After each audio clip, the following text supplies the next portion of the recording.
Chapter 7, Livy. Open the door already! You've been in there for 15 minutes! It's taken me 10 minutes of talking through the closet door to convince Bob to take off his soaking wet chicken suit and change into something dry, and now he won't come out. No! Come on! I try to turn the knob, but he must be holding it on the other side.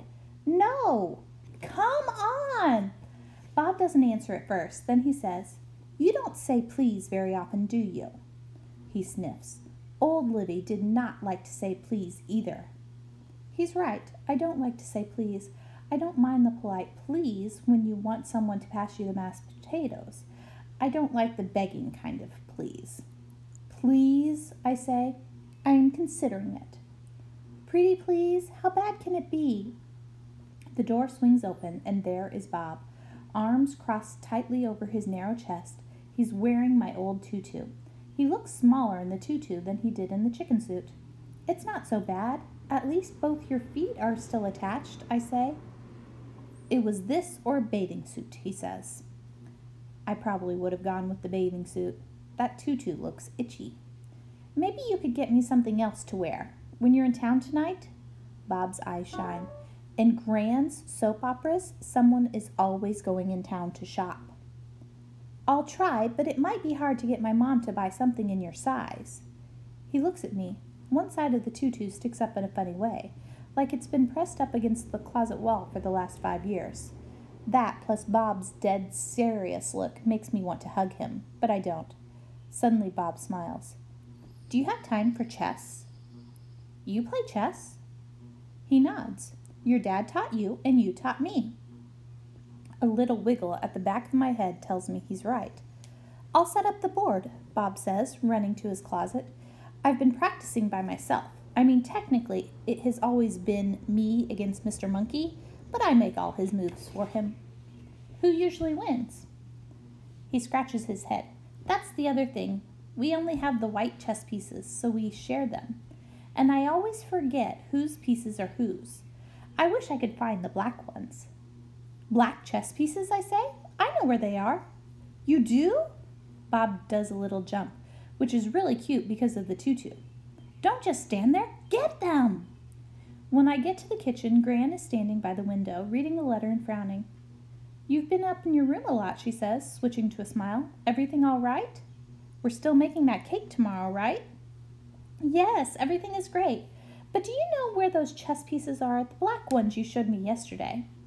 Of course. She drops the letter on the kitchen table next to a ripped open white envelope, and I realize Gran is reading the letter that the neighbor was twisting in his hands this morning. He looked miserable when he was holding it, and now that Gran has it, she looks kind of miserable, even though she's still smiling at me. When Gran turns away, I tilt my head and read the words at the top of the page. Bank of Australia. Gran holds the net bag of chess pieces out to me. Do you remember trying to take these home last time you came? You had them all packed away in your backpack. Cutest thing. I did? She nods. Your mom found them at the last minute, and they've been sitting in my kitchen drawer ever since. I'd challenge you to a game, but I can't find the white ones. Upstairs, Bob is sitting cross-legged on the floor of my room with the chessboard in front of him. All the white pieces are resting on their squares, the important pieces in the back row, and the pawns lined up in front of them.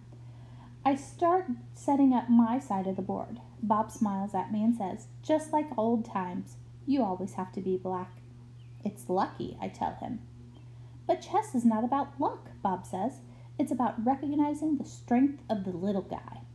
What are you talking about? He picks up a pawn and waves it at me. Everyone underestimates the little guy, but the pawn is the key to the game. I laugh. Where are you getting this stuff? His face grows serious. The pawn protects every other piece on the board, Bob says, even though it can't make as many different moves, and if you can get it to the other side of the board safely, it becomes a much more powerful piece, like a knight or a queen.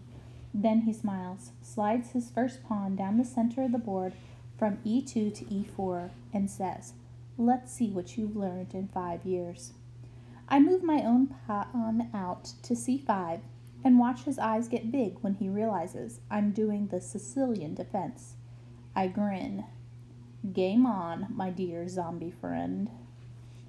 He beams. You are a much better opponent than Mr. Monkey. We've barely gotten started when I hear Mom calling up the stairs that it's time to go into town. Bob looks up. Don't forget, I need something to wear. I'll try, I say. Don't forget about me, he says. I won't, I tell him. Promise? Promise. He picks up a black pawn from the board and hands it to me. Put this in your pocket, he says. Why? I don't know why, but it's important. It's what you always did before. Bob, I was 5 before. I probably did things for no reason at all. Please, Bob says, just do it. Fine, I lean over and swipe a different black pawn from the board. No, Bob says, it has to be this one. The one with the chip on the bottom. He actually looks kind of worried, so I take the special pawn from him and stick it in my front jeans pocket, and then I give him a quick hug. Bob is a good hugger. His arms go around my middle, and he looks up at me with these eyes that remind me of Joni, our neighbor's German Shepherd back home. Sometimes when I'm sitting on my porch, Joni comes over and puts her chin on my knee and looks at me just like Bob is doing now. Mom calls her Lonely Joan, but I don't think Joan is lonely. I think she just has a way of knowing when a person needs cheering up. I pat the pocket with the chess pawn in it. I'll be back soon, Bob, as soon as I can. Then I'll finish beating you at chess. I thought town would be a big place like ours at home with coffee shops, stores, restaurants, and maybe a movie theater. But Grandstown turns out to be one street with a stretch of stores on one side of the road and nothing but dirt and dead grass on the other. We start at one end and go slowly, stopping at each and every shop, where Gran introduces us to whoever is behind the cash register. Beth Ann did her 4 o'clock crying in the car, so she's smiling now and even willing to be passed over the counter and held by whoever is there. Do we have to go to every single place? I whisper to Mom in the wool shop. Yarn is boring. Yes, we do, she says. Gran is showing us around to her people. Showing the baby around, more like. I cheer up when the third store turns out to sell clothes, because I wanted to go to a clothing store. I know I did, even though I can't remember exactly why. Can I get something? I ask Mom. Maybe, she says. Show me what you want. But I can't remember what I want. I look around at all the stuff. It's nothing fancy, just different kinds of t-shirts and a few handmade things in baskets. And I can't even remember why I wanted to come here in the first place. It's like I'm reaching for something in my brain that isn't there anymore. And then Mom says the baby needs her diaper changed right now, and we're leaving the store before I can figure it out. I wait with Gran while Mom changes the baby in the back of the car. Gran keeps looking across the road at the field of brown grass. It's cut very short. Back home, I loved walking on the cut grass with my bare feet, but this grass looks like it would hurt to walk on. When Mom gets back with Beth Ann, we start moving faster because it turns out that a few of the stores have shut down. Gran stops in front of each one and tells Mom when it went out of business. The bookstore was closed last summer. Ms. Penn, who used to run it, is living on next to nothing now. She always knew what book I needed to read. The antique shop closed just a few weeks ago. Who has money for knickknacks these days? I perk up when we walk into what Gran calls the lolly shop. There's candy in big jugs all over the place. Thank goodness people can always find some change for something sweet. The lady behind the counter hugs Mom, holds her arms out for the baby, and calls to me that I can pick out any 3 things I want. I walk slowly from bin to bin, taking a square caramel in a clear wrapper because caramels are my favorite, then a sour cherry ball because they last a long time. And I'm still thinking about the 3rd thing I should pick when the lady calls out, "Oh, I moved the licorice. It's in the corner now." And she points. I hate licorice. Why is she telling me where the licorice is? I kind of smile at her and keep walking. Chocolate? Gummy frog? Don't be shy, she calls. I know it's your favorite. Mom is smiling at me in a funny way because she knows I hate licorice. We both know the lady behind the counter must be mixing me up with someone else's granddaughter who probably visited a long time ago. But now that Mom is looking, I'll have to do the polite thing and take one, which means no chocolate and no gummy frog. No charge for those, the lady says happily when I have all 3 pieces in my hand. The caramel, the sour cherry ball, and the dreaded licorice. But Grand Nicholas insists on paying for the candy. Put those in your pocket for later, Mom tells me the second we step outside. No candy until after dinner. We finally get to the town's one restaurant at the end of the street. It's really just a square room full of square tables, each one covered with a white paper tablecloth that hangs down on the sides. There's a little jar of loose crayons on each table, and Mom gives a loud whoop and hugs the waitress hello for a long time. And then a girl about my age comes through a swinging door with a basket of bread, which she puts down on our table. I don't suppose you two remember each other, Gran says, smiling at the girl and then at me. We both get shy. The waitress says to me, I've still got your drawing up, you know. My drawing? Mom says, oh, how wonderful, let's see. She rubs my back as we all walk toward one of the walls, which I now see is covered with crayon drawings on paper tablecloths. I hang only the best, the waitress says, but now I'm wondering if maybe she's not the waitress. Maybe this is her restaurant. And maybe the girl standing next to me is her daughter? She points to a rectangle of paper that's pinned to the wall with 4 blue tacks. I glance at the other drawings on the wall. Some of them are really good. This one, not so much. It's baby stuff, a picture of a farm and 2 stick figure girls with curly lines for hair and a bright pink and purple triangle dresses, yellow sun and green grass, the usual. Look at that delicious green grass, Gran says. The waitress looks at Gran. Dad told me that a letter came to our place by accident, she says. It was from the bank. That twisted envelope. These are Gran's neighbors. Gran says, never mind that letter. My family is here, and tonight is for celebrating and nothing else. Livy, do you see who drew this gorgeous work of art? She points down near the bottom where it says Livy in big blue letters and Sarah in purple ones. I look at the girl again. She must be Sarah. She's not looking at the picture. She's looking at her feet. Remember the weekend you two spent together? The waitress asked me. Sarah spent the day with you at your Gran's, and the next day you both came here to help me out. Sarah asked about you for the longest time after you left. When's Livy coming back? When's Livy coming back? I glance at Sarah and see that her face is all red. Well, hi again, I say. Hi, she whispers. Gran and Mom walk over to our table and get the baby all set up in her bundle chair, which is her favorite place to sit, drool, and play with her fingers. It feels better with Sarah as soon as the adults stop staring at us. It's weird we drew this, I say. I don't remember doing it. Me either, she says. Even though I see it every day, it's kind of cute. I look at the drawing again. It is cute, actually, colorful, with horses and pigs in the yard and a chicken house. You must have drawn the horses, I tell Sarah, because I still can't draw a horse. She laughs. Maybe I did. I have no idea. And what the heck are those supposed to be? She points to a clump of circles with stick feet.